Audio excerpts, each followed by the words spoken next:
딸에게 항상 엄격하고 냉정한 엄마가 있었습니다. 장대같이 비가 쏟아지는 날에도 다른 엄마들은 자녀를 염려해서 우산을 들고 학교로 찾아가기가 바쁜데 이 엄마는 전혀 그러질 않습니다.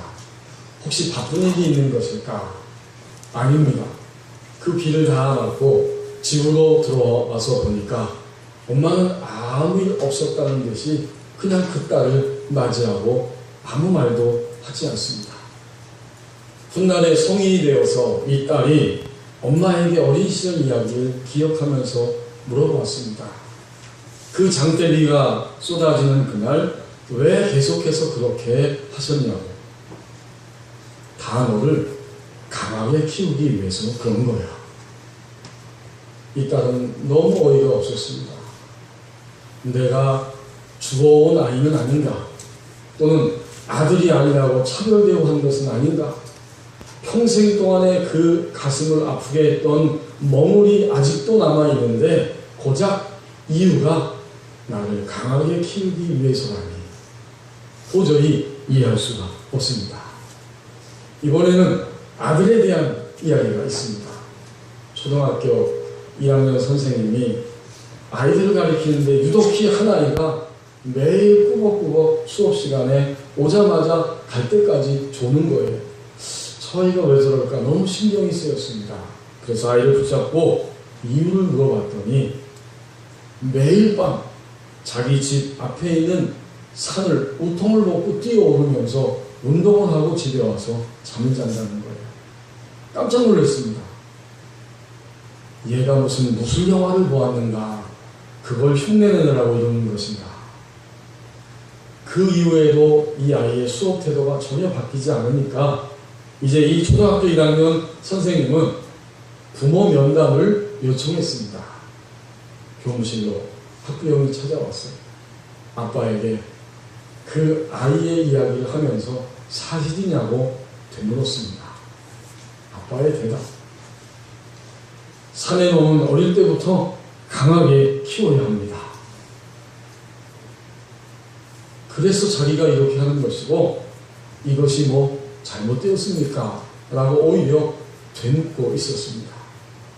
이 아빠의 대답 앞에서 이 교사는 너무나 당황스러워서 어떻게 대답해야 할지 이야기해야 할지 알 수 없었다. 이렇게 고백합니다. 성도 여러분, 이 두 가지 이야기, 이것의 공통점은 무엇이라고 생각하십니까? 아마 여러 가지 해석이 가능하겠지만 부모의 잘못된 신념, 잘못된 왜곡된 믿음일 것입니다.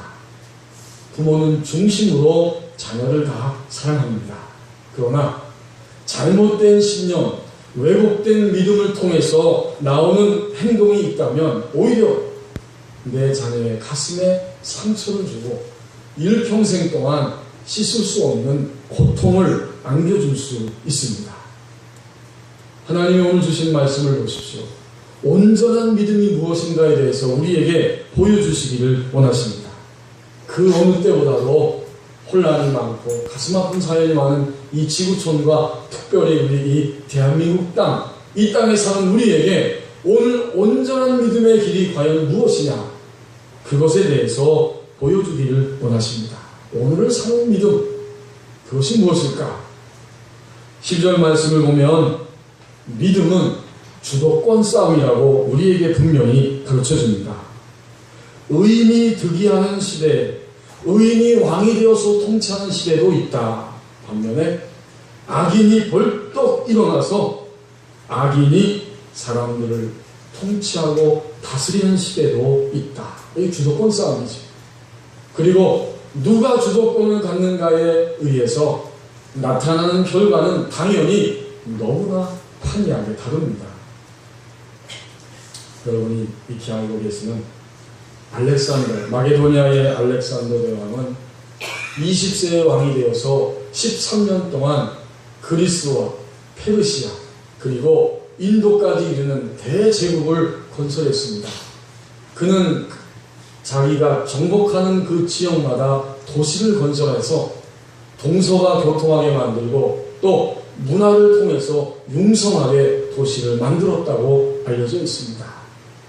그리고 그리스 문화와 또 오리엔트 문화를 융합해서 헬레니즘 문화라고 하는 그 문화를 창설한 자로 우리에게 알려지고 있습니다. 그가 기원전 325년에 지구상에서 가장 혹독하다고 하는 그 인도양 서쪽에 게드로시아라고 하는 사막을 군사들과 함께 횡단하고 있었습니다. 이제 잠시 후에 군대가 가지고 있는 물이 다 고갈되고 바닥이 났고 병사들은 하나씩 둘씩 픽픽 쓰러지면서 죽어가고 있습니다. 충성심이 워낙 강했던 이 군인들이 한 방울의 물이라도 모으기 위해서 투구에다가 물 한 방울까지 모았습니다. 왜요? 자기들은 죽을지라도 자기들의 왕인 알렉산더는 생존할 수 있게 하기 위해서 이런 충성심을 보였습니다. 그런데 이 알렉산더가 병사들이 가지고 온 그 투구에 담긴 물을 받아들고서는 어떻게 행동하는가 보았더니 그것을 그냥 모래바닥에 다 쏟아버리고 맙니다. 그리고 이렇게 한마디 던졌습니다. 나는 그대들과 함께 운명을 같이 하겠노라. 알렉산더의 이 말 한마디를 들었을 때 모든 병사들은 이 사막을 빠져나갈 수 있다고 하는 희망이 되살아났고 결과적으로 대부분의 병사들이 그 혹독한 사막을 빠져나올 수 있었다고 역사는 기록해 줍니다. 여러분 적어도 그때 그 시대 그 병사들에게는 자신들의 고통을 이해하고 자신들과 생사고락을 함께 하고자 했던 알렉산더 왕이 바로 의인이었습니다.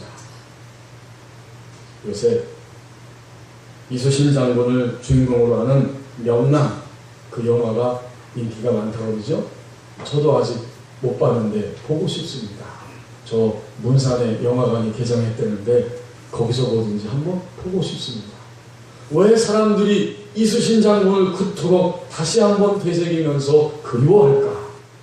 아마도 이 시대에 진정으로 정의와 공의를 행하는 지도자, 진정으로 하늘과 백성과 역사 앞에서 부끄러움 없이 통치할 수 있는, 섬길 수 있는 지도자를 그리워하는 마음들이 오늘 이 땅의 백성들에게 가득 찼기 때문입니다. 오늘의 시대상 이것을 담고 있는 모습입니다. 12절 말씀에서 분명하게 우리에게 강조해 줍니다. 의인이 득이하면, 의인이 왕이 되고 의인이 주도권을 가지고 통치하면 그 결과는 큰 영화가 있을 것이다. 반대로 악인이 일어나 악한 자가 왕이 되고 주도권을 갖고 통치하면 사람들은 슬금슬금 무서워서 두려워서 숨어서 피할 수밖에 없다. 여러분, 한 국가, 한 사회, 우리의 가정 다 동일한 원리가 적용될 것입니다. 의인이 주도권을 갖는 시대, 그 시대가 백성들을 행복하게 하고 사람들을 활력 있게 하고 다시 일어나서 살 수 있는 희망을 주지만, 악인이 계속해서 일어나는 그 시대는 행복이 없고 고통이 있고 사람들은 서로 눈치를 보면서 자유를 빼앗기고 그냥 조용히 숨어서 지낼 수밖에 없습니다. 그런데요, 하나님께서 오늘 이 말씀은 나 자신을 향해 더 분명하고 깊이 있게 적용하라고 요청하십니다. 현재 나의 삶 속에서는 누가 주도권을 가지고 있는 것인가? 악인이 일어나면, 의인이 득이하면 결과가 너무나 다르게 나타난다는 말씀입니다. 이제 이 말씀은 어디서 일어나는 것이냐? 우리가 하루하루 생활하면서 다름이 아닌 우리의 내면 안에서 이 싸움이 계속되고 있습니다. 우리가 예수님을 믿고 하나님의 백성이 되어서 거듭난 이후에 우리의 영혼 계속해서 하나님을 향해 나아가고 갈망합니다. 그러므로 거듭난 우리의 영혼이 계속해서 하나님을 갈망하면서 영주도적인 그러한 삶을 살아간다면 우리가 그렇게 주도권을 우리의 속사람에게 준다면 우리의 삶 속에는 영화가 있을 것이다. 곧 행복과 또 승리와 감사와 감격이 있을 것이다.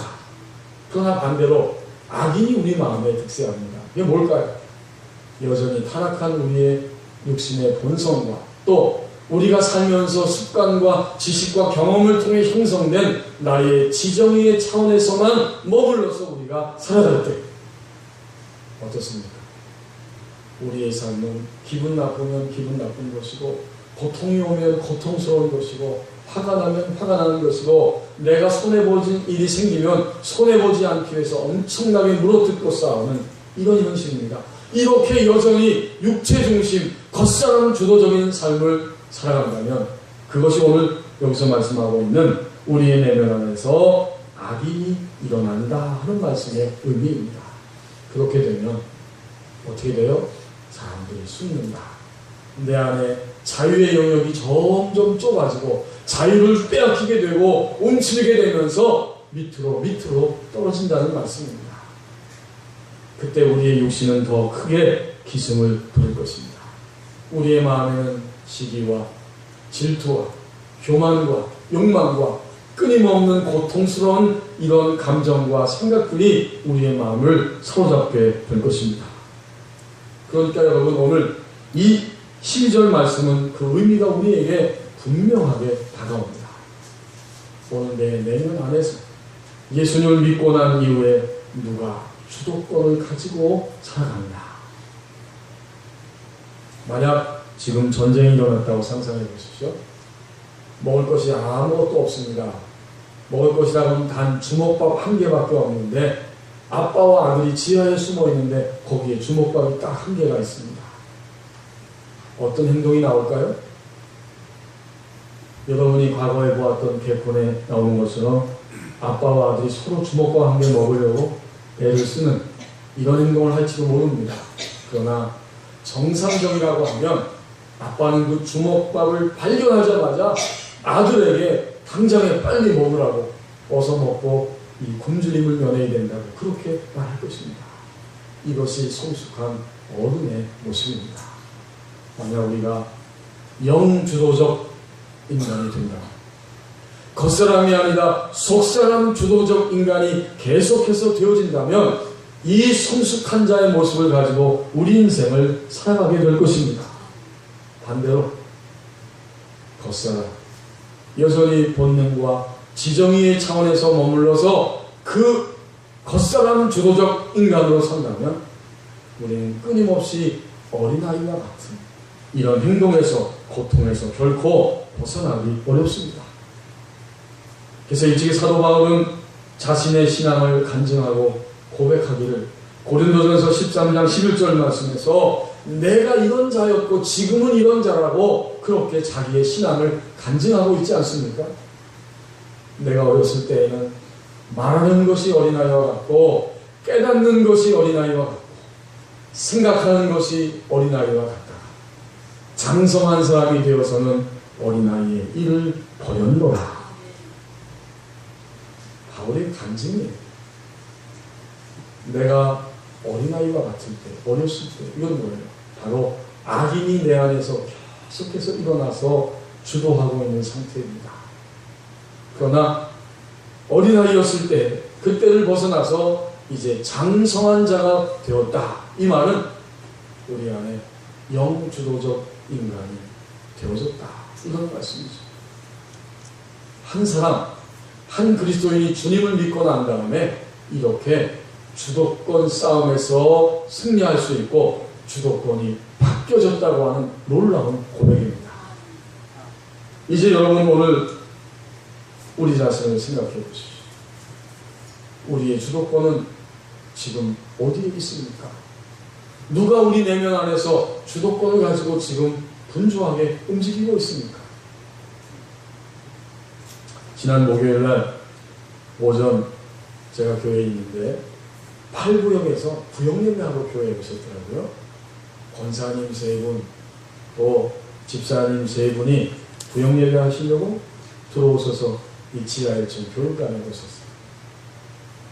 시간을 보니까 10시 50분 정도 됐어요. 그래서 제가 잠깐 사무실에 있다가 들어갔습니다.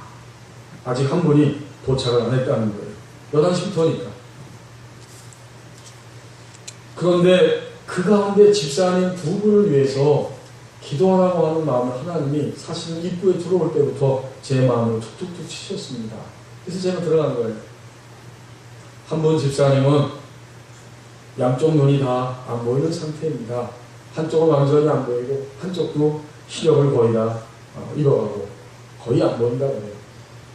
또 한 집사님은 이 갑상선으로 인해서 가서 진찰받았더니 목에 혹이 6개인가 7개인가 있는데 그 가운데 2개는 또 암일 가능성이 많다는 거예요.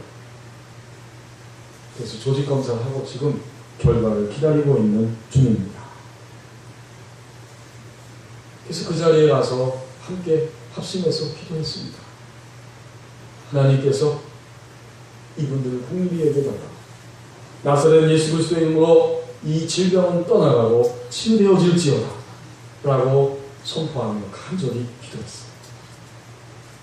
여러분, 우리가 몸이 아플 때 우리의 모습을 가만히 보십시오. 큰 것이든지 작은 것이든지 우리가 정말로 하나님 앞에 믿음을 가지고 기도하고 있는가? 아니, 사실은 기도할 수 있는 생각과 마음조차 우리 안에 간절하게 솟아나고 있는가?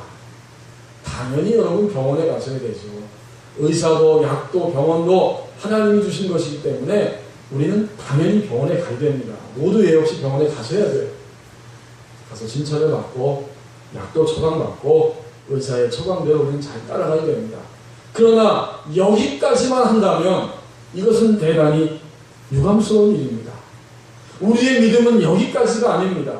그것을 넘어서서 모든 것을 주관하고 계시는 하나님 앞에 약과 의사와 병원을 통해서 더 나아가서 하나님의 놀라운 은혜 속에 그 치유의 능력으로 우리가 새롭게 건강을 회복할 수 있게 해달라고 기도하는 믿음이 되어야 할 것입니다.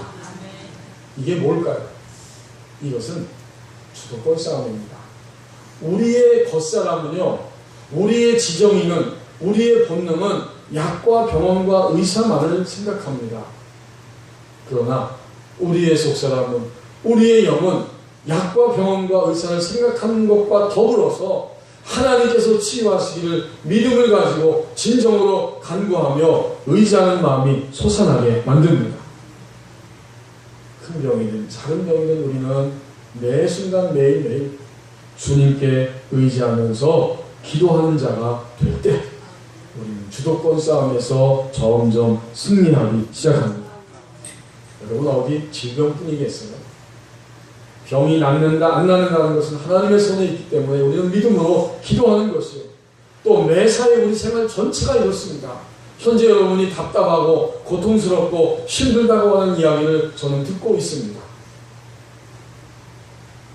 그 깊은 원인은 오늘 본문 말씀대로 한 가지입니다. 오늘 10절 말씀처럼 내 안에서 의인이 득이하면 큰 영화가 있습니다. 우리 안에 영주도적 인간이 되고 속사람이 우리를 끌고 갈 때 주도권을 거기에 들이면 우리에게는 평강과 승리와 감사와 감격이 찾아오게 될 것입니다. 반면에 12절 하반절 말씀처럼 악인이 우리 안에서 계속해서 일어나고 있습니다. 이 악인의 우리의 주도권을 그냥 빼앗기고 던져버리면 사람들이 숨는다. 여기서 사람들이 숨는다고 하는 이 12절 하반절의 말씀은 우리 안에 자유의 영역이 점점 좁아들고 줄어들고 점점 의기소침해지고 하나님 앞에서 사람들 앞에서 설 자리가 없을 만큼 그렇게 영적으로 활력을 잃고 약해지는 모습을 의미합니다. 이제 지난 한 주간 동안 우리의 삶을 돌아보십시다. 오늘 아침 이 자리에 오기까지 현재 우리의 내면 안에는 누가 주도권을 가지고 있습니까? 만약 우리가 겉사람의 그 힘의 주도권을 빼앗기고 그래서 답답하고 거짓되고 사랑하지 못하고 섬겨주지 못하고 이해하지 못하고 부정적인 생각에 꽉 사로잡혀서 하나님의 말씀과 그 진리의 세계를 향해 뛰어갈 마음도 생각도 힘도 없다면 어떻게 하면 좋을까요? 13절 말씀입니다.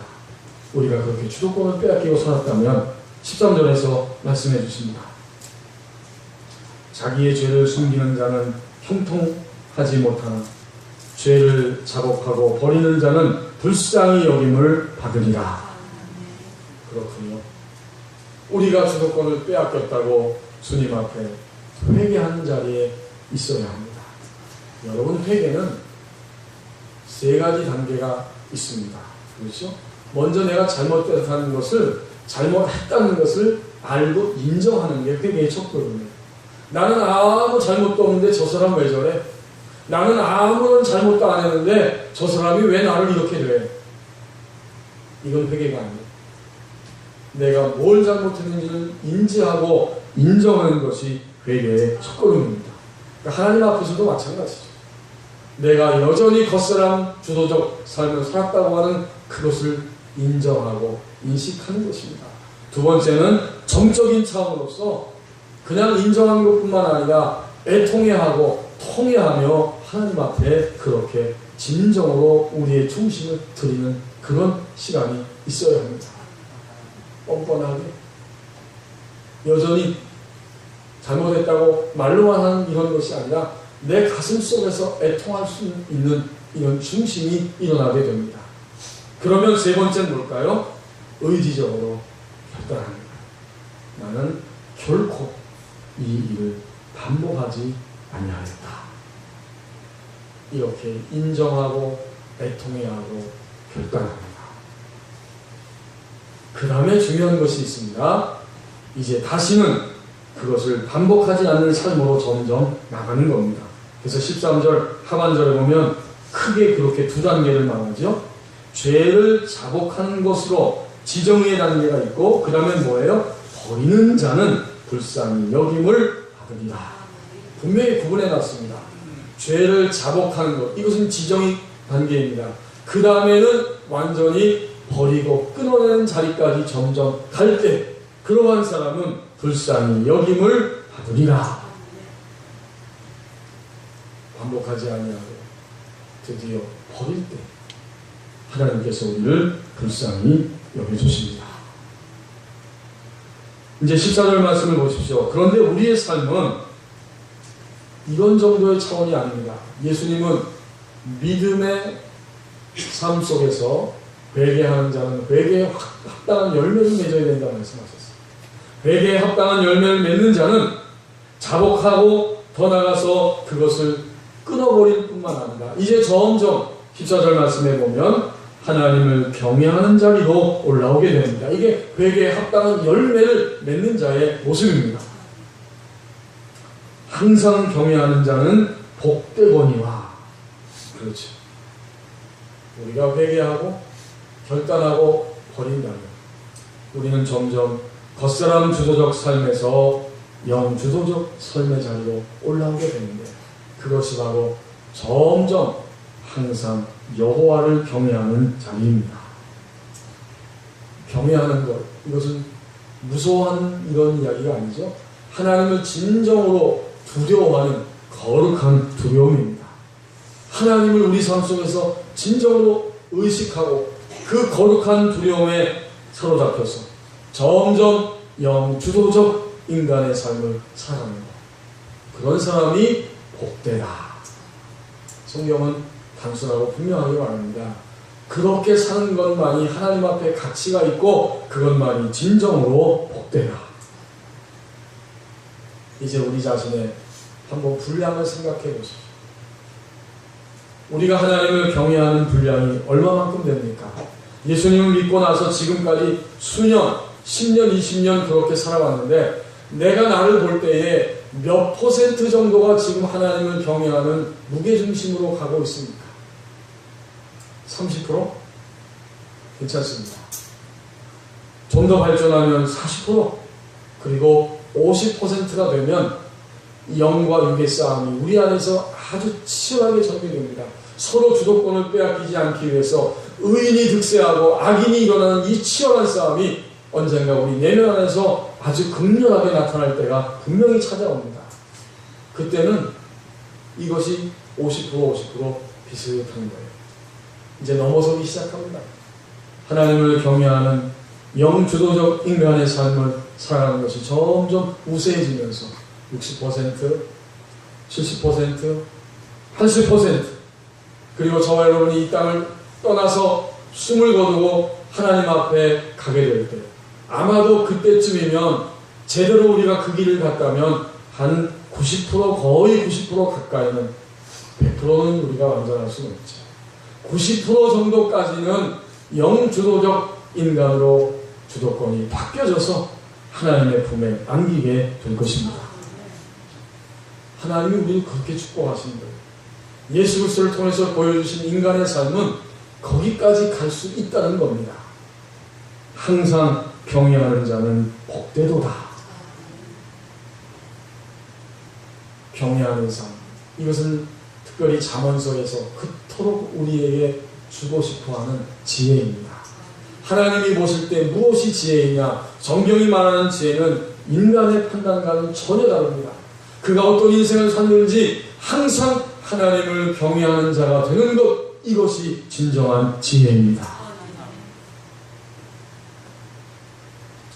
제가 법원리 교회에 하나님께서 보내셔서 왔을 때 몇 년 지난 다음에 우리 교회 집사님한테 아주 가슴 아픈 이야기를 들었습니다. 지금도 지나갈 때마다 가슴이 아프고 속이 상한 적이 한두 번이 아니었습니다. 지금도 그런 걸 그냥 느끼면서 아쉽게 지나갑니다. 이 남자 집사님이 저에게 와서, 목사님, 법원리에는 저하고 또 한 군데, 두 군데밖에 없는데 제가 경쟁에서 밀려났어요. 사람들을 확보하고 가르치고 또 운행하는데 이 경쟁에서 밀려나고 제가 주도권 싸움에서 졌습니다.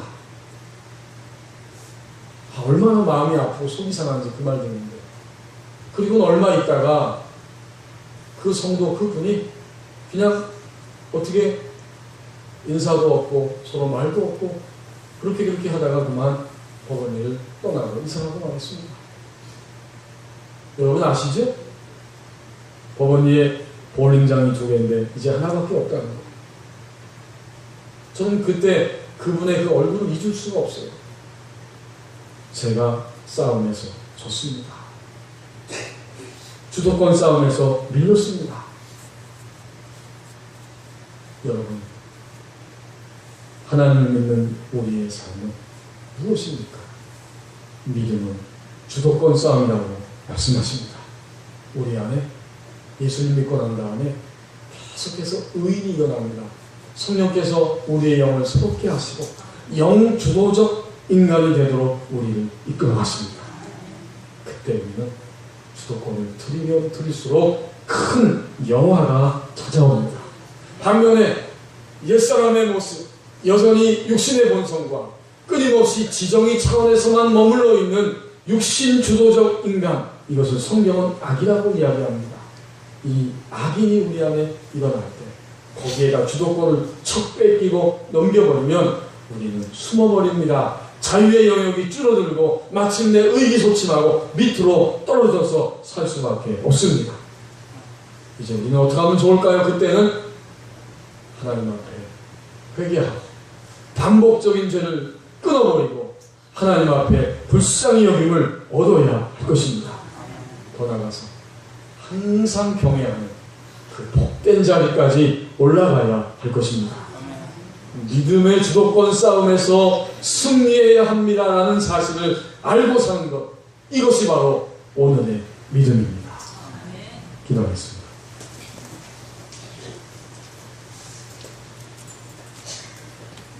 하나님 아버지, 오늘 이 지구촌에서 그리고 이 땅, 우리가 발로 밟고 있는 이 대한민국에서 우리의 사회와 이웃과 그리고 좀 더 깊이 들여다보면 나 자신의 내면 안에서 주도권 싸움이 치열하게 일어나고 있음을 오늘의 말씀을 통해서 다시 한번 깊이 확인하기를 원합니다. 의인이 일어나고 악인이 득세하는 일이 있습니다. 영주도적 인간이 될 때 영화롭게 되고 승리와 감격과 감사가 있을 것이고, 악인이 일어날 때 주도권을 그대로 넘겨버리면 우리는 점점 자유의 영역이 좁아지고 빼앗기며 온갖 고통과 거짓과 불의에 시달리는 그런 인간으로 살 수밖에 없다고 말씀해 주셨사오니, 이제 우리가 이 믿음의 주도권 싸움에서 날마다 승리하는 생활이 되게 하여 주옵소서. 넘어졌을 때는 돌이키게 하시고, 회개하고 끊어냄으로 불쌍히 여김을 얻게 하시고, 마침내 끊임없이 영주도적 인간이 되는, 항상 경외하는 복된 자로 살아가게 하여 주옵소서. 예수님의 이름으로 기도하옵나이다. 아멘.